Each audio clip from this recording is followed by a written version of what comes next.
2 heures du matin, quelque part en été, près des dunes et de l'eau bleu saphir. Il n'y a que les étoiles pour regarder les crabes et les tortues marines regagner l'océan. Tout est calme, comme dans un temple. L'obscurité rend l'instant sauvage, presque intime. L'aube est loin derrière les ténèbres brûlantes. C'est juillet-août, goût morito bien fine. La plage étouffe, le monde transpire, Jessie aussi. Dans son mobil-home / bungalow poubelle, il dort mal. L'atmosphère est lourde, trop lourde, presque dure. Assez pour que l'odeur de la marée et celle, plus lointaine, de la pollution marche debout jusque sur le seuil de sa maison. Alors Jessie sort du lit et va se servir une bière pour adoucir son insomnie. Sur le comptoir de la kitchenette, un joint froid se repose dans le cendrier. Le garçon lui offre un peu de réconfort entre ses lèvres. Il fume sur le pas de la porte, entre les fils d'un rideau de perles qui s'en mêle. Dehors, le vent s'est levé comme une gifle au bout d'une main en l'air. Les nuages sont gonflés de larmes. Ils n'attendent qu'un éclair pour pleurer. Bientôt, le tonnerre gronde. L'orage est là, promettant la tempête, celle qui fait presque tourner les voitures. Jessie n'a pas peur. Il reste un moment à admirer l'eau de pluie troubler l'eau de mer. De là où il est, il devine la plage. Elle apparaît comme un brin de paille, un peu sale, tout au loin. Peu à peu, la bière se vide, le joint se fume. La température chute légèrement. Jessie retourne se coucher, presque stone. Il rêve d'aventure et surtout d'argent, d'amour aussi, quelquefois. Il n'entend plus le vent. Il ignore ces rafales qui atteignent maintenant 110 km/h. La nature s'agite, s'envole, se réfugie et creuse pour se mettre à l'abri. Le long du littoral, les arbres se couchent et sectionnent les lignes à haute tension. Le phare devient le seul spot lumineux sur la côte, éclairant au large ces hautes vagues qui avalent des bateaux et recrachent des épaves, mais pas seulement. La tempête semble vivre en dessous de la surface de la mer, là où ni la lumière ni le commun des mortels ne peut descendre. Un courant fort balaie le cimetière de plancton. Quel abysse! Quelque chose se détache du sédiment, quelque chose remonte, quelque chose ou quelqu'un. Enfin, les vents forts s'essoufflent, la lune se dissout, son reflet se brise dans le miroir de l'eau. Le petit jour se pointe comme si on ne l'attendait plus. Les nuages sont roses dans le ciel orange passion. Il fait beau à nouveau et toujours chaud. Il est 8h moins le quart lorsque Jessie refait surface, mordu à la joue par la marque de son oreiller. Il est groggy de fatigue et déjà debout dans son jean. Il cherche un aspirine dans le tiroir à couvert. Du café dans sa tasse floquée, je peux pas, j'ai surf. Il allume son téléphone portable penché sur le générateur de secours. Ce matin, les habitants de Georgetown en Caroline du Sud ramassent quelques décombres. La côte est privée de courant sur 80 km jusqu'à Charleston. On ne recense pas encore de pertes humaines, seulement quelques blessés, écrit un journal de Georgetown Time. L'info est relayée par les médias sociaux. Jessie repose son smartphone. Les tempêtes au joli prénom qui bouffent les côtes ouest, ça ne fait plus vraiment la une. Pas depuis l'ouragan Yann en tout cas. Allez, on va voir ça. Il ponctue sa phrase d'un soupir et se traîne jusqu'à dehors. Bordel, quel merdier! 25 ans tout pile, moitié mec, moitié môme, le sourire ravageur et juvénile, Jessie jure, tout le temps. Il a le butin facible et intarissable. La tempête a soufflé toute la moustiquaire installée laborieusement autour de la pergola. Pire, elle a coincé la remorque à bateau sous un frêne. Inventaire des portées disparues, chaise de jardin, de volets, le hamac et la boîte aux lettres. Il va y avoir du taf, comme il dit, pour tout remettre en ordre. Plus aucun arbre ne semble à sa place. En revanche, Jessie est bien incapable de dire d'où elle vient, cette petite chèvre qui broute imperturbable dans la friche de son terrain. C'est vrai que ça manquait d'un coup de tondeuse. Jessie rit et secoue la tête, amusée par l'improbable. Enfin, il revient à l'état des lieux de son foutoir et à la nature qui ne range jamais derrière elle. Une sacrée chance en réalité. Les vents violents détroussent les jardins et les terrasses des stations balnéaires pour venir recracher tout un tas de trucs sur le littoral. Des trucs que Jessie, chasseur de trésors, déballe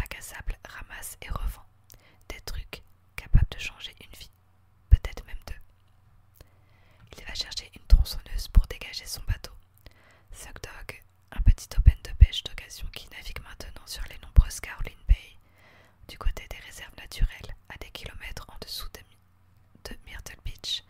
Le continent est sentiré par de longues plages sauvages. Ici, le bois flotté semble pousser sur le sable. Jessie escalade les troncs blancs qui s'allongent comme des squelettes face à l'océan.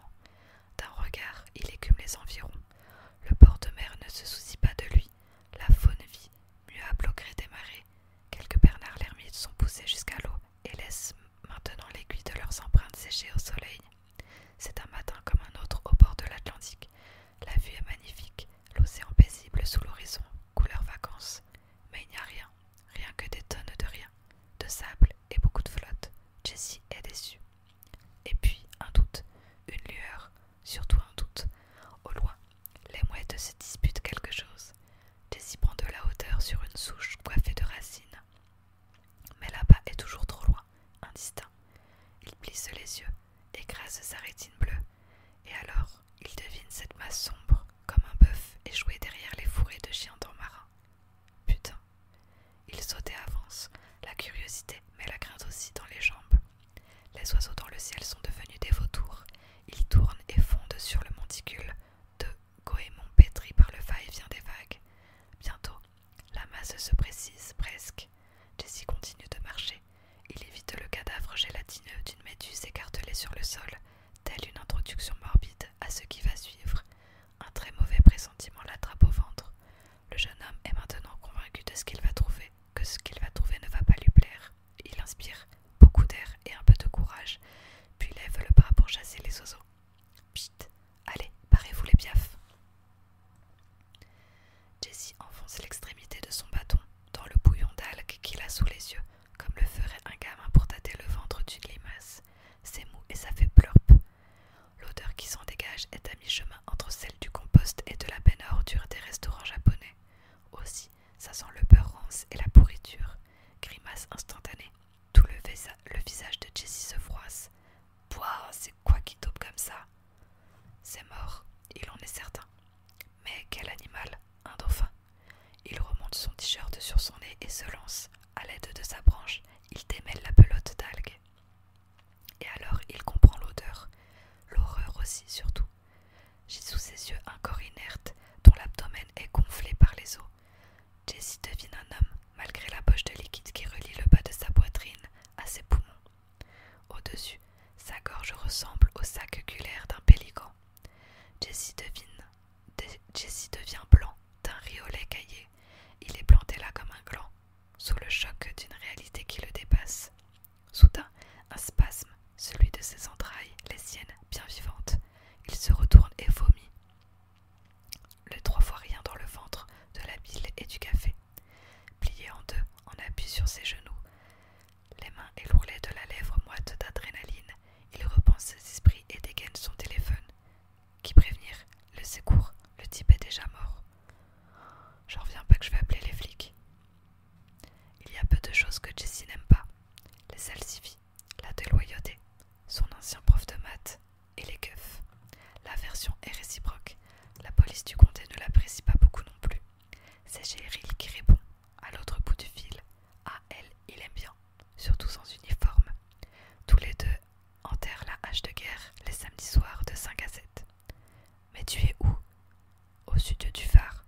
Tu es sûr qu'il est mort? Je sais pas, on dira Lamentin qui digère mal le cadavre de Freddy Krueger. Bien sûr qu'il est mort, Cheryl. Je t'envoie une patrouille.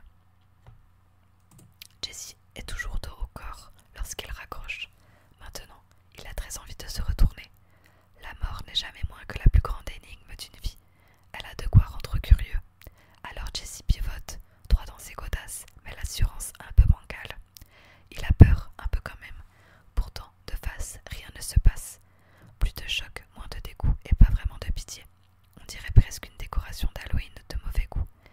Est-ce que ça fait ça à tout le monde? Est-ce que l'esprit s'habitue toujours aussi vite? Jessie s'accroupit et observe. Le visage du mort est verdâtre et spongieux. On dirait un cep.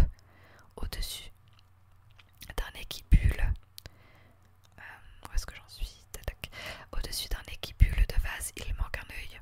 La cavité creuse laisse entrevoir un crâne évidé que les vers nécrophages ont rendu presque propre. Son front couvert de palane assure qu'il n'est pas mort hier.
c'est à toi ce machin-là.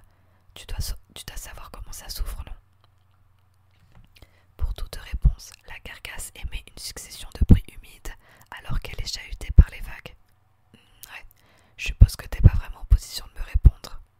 Ça ne fait rire que Jessie, et heureusement.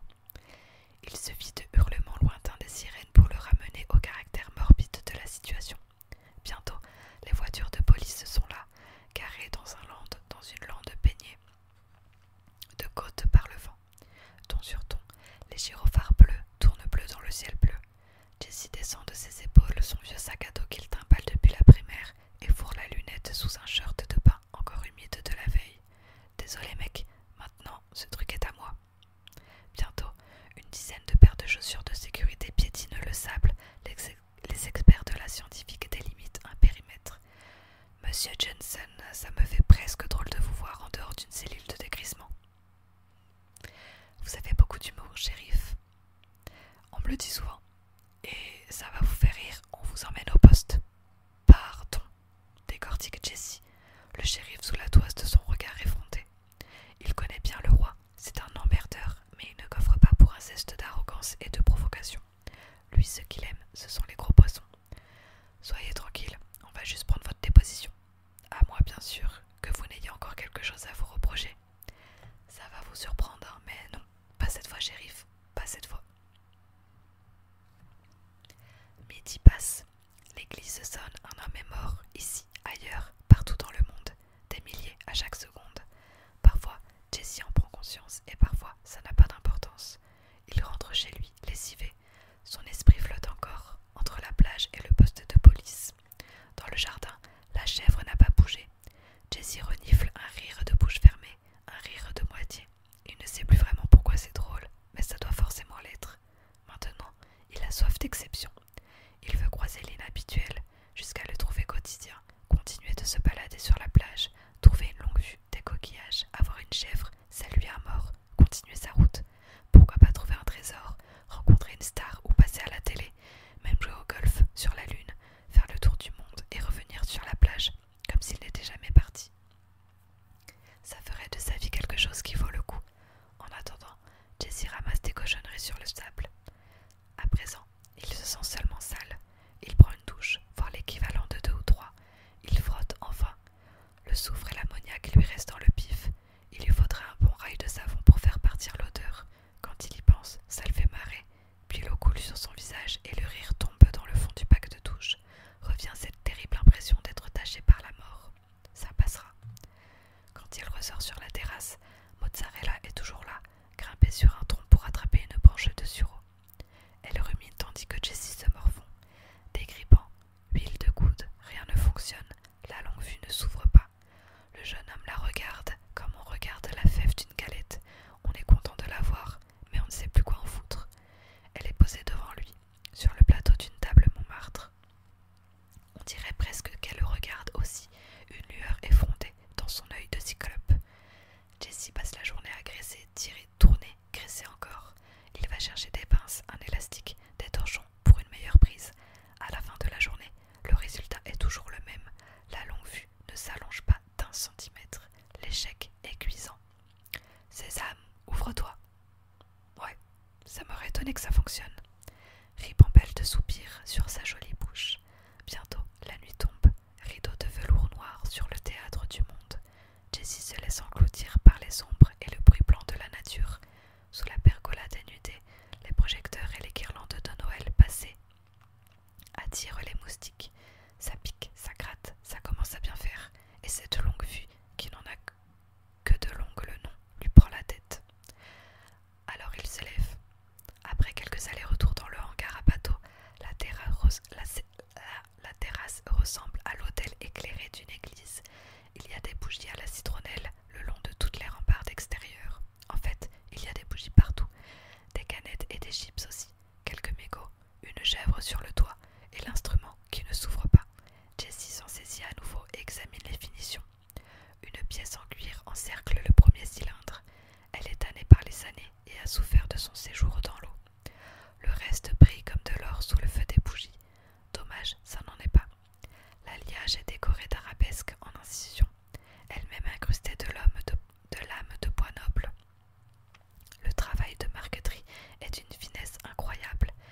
pas souvent. Pour les types comme lui, il n'y a jamais prescription. Ici, tout le monde ou presque se souvient. C'était il y a 12 ans. Ça paraît une brève éternité. Jesse ne s'est pas vu vieillir, peut-être parce qu'il a grandi trop vite, assis à la place qui n'était pas celle d'un enfant. Mais il est trop tard pour envisager un passé différent. Leslie, c'est pour les poètes et les mélancoliques, il ne veut plus y penser. Il se met debout, s'apprête à rentrer. Une dernière fois, il examine la longue vue en dilettante. On ne sait jamais. Waouh, je commence à fatiguer. Il s'amuse presque, tout paraît plus léger avec une bière et quelques réflexions philosophiques du comptoir. Il fait tourner l'objet dans sa main à la manière d'un spinner.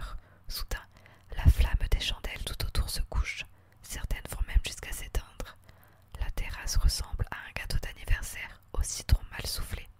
Impossible. L'air est immobile, calme, suspendu. Le vent ne s'est pas levé depuis la tempête.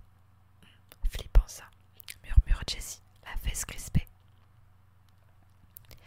Minuit passé, 34 degrés, l'atmosphère en apnée. Personne n'a soufflé et pourtant, il réitère son geste. De nouveau, les flammes vacillent sous le mouvement circulaire de la longue vue. Jessie est perplexe. Son regard se pose sur le Lemon Breeze, Citrus Shield et Lemonade Serenade for Mosquitoes. Il écarte d'elle l'instrument et leurs flammes, alors se redresse. Incroyable. What the fuck. Enfin, ses yeux bleu grenadine, marqués de fatigue, tombent sur le cendrier coquillage. 3 mégots de spliff et quelques capsules. Trop de capsules. Soudain, un rire, comme un éclair. Il fait sursauter le silence. Jessie se marre et secoue la tête. Ok, il est défoncé. Il s'était d'ailleurs promis de ralentir. Demain. Ça, on le dit tous. Pourtant, il sait que les demains d'une vie ne sont pas à usage infini. Un jour, on ne peut plus mettre de jetons dans la machine. Il secoue la tête et chasse le bad. Dormir, c'est tout ce qui lui reste à faire. Alors, il souffle lui-même sur les bougies et sur les insectes qui se meurent dans la cire chaude. Extinction des feux. Les heures de la nuit s'égrènent lentement, trop lentement. Même dans ses rêves, Jessie a hâte d'être au matin. Et le matin survient, lumineux et humide, promettant la richesse. Le jeune homme s'habille avec la ferveur d'un premier matin d'école. L'expectative crée l'émotion. Sous sa casquette à l'envers, il fait du porte-à-porte chez les antiquaires de la ville. Il n'est pas habillé pour être pris au sérieux, il est habillé pour être lui-même. Chez Walker et Harris, il n'est pas question de reprendre l'objet sans certificat de provenance. All Glory sur King Street est fermé. Jessie se rabat sur le rétro-corner des frères Miller. Comment ça ne vaut pas plus, s'indigne-t-il. Vous l'avez dit vous-même, c'est une pièce rare et de qualité. Écoutez mon garçon, c'est certes une très belle pièce, mais elle vaudrait davantage si elle était fonctionnelle. Là, vous ne m'apportez pas une longue vue, mais son moignon. Son moignon, répète le jeune homme sidéré. Donc pour cette raison, vous amputez le prix, questionne-t-il sur le ton d'une ironie un peu sévère. On peut dire ça, oui. Derrière ses lunettes trop rondes et trop petites pour son visage, Monsieur Miller soutient le regard de Jessie. Un Jessie qui fait la gueule. Il va tenter sa chance ailleurs, mais ailleurs, c'est où? Il est déjà tard dans l'après-midi et il est à court de nouvelles adresses. Très vite, il est près de 18h et c'est les vacances. Jessie est en 3D, désappointé, désillusionné et déconcerté. Tout semble alors exister pour lui casser les pieds. Les trottoirs inégaux, les bouches d'incendie au rouge agressif, les lampadaires sans ampoule et cette plaque d'égout qui le regarde de travers. Il marche, les traits du visage fermés. Il fait moite, il est moite, ses mèches blondes s'agglutinent à sa nuque. Maintenant, c'est la chaleur qu'il ne supporte plus. La colère lui monte au nez. Il regarde le ciel et son soleil sauce moutarde. Il éternue. Putain! Il traverse la rue et marche le long des maisons comme un chat qui rase les murs à l'ombre. Agacé, il n'a pas envie d'emprunter les avenues passantes et les boulevards sous stéroïdes. Il bifurque à l'angle d'une petite rue. C'est un cul-de-sac, mais un joli cul-de-sac. La ruelle débouche sur une petite place sans issue qui rappelle les cours intérieurs dissimulés dans le tissu urbain de Prague. Dans un style au charme désuet, loin du port, une petite boutique serrée entre une papeterie et un caviste a attire son attention. All Tales Women Open, 9h-20h. C'est sa chance, il le sait. Voilà. Donc là, c'était le chapitre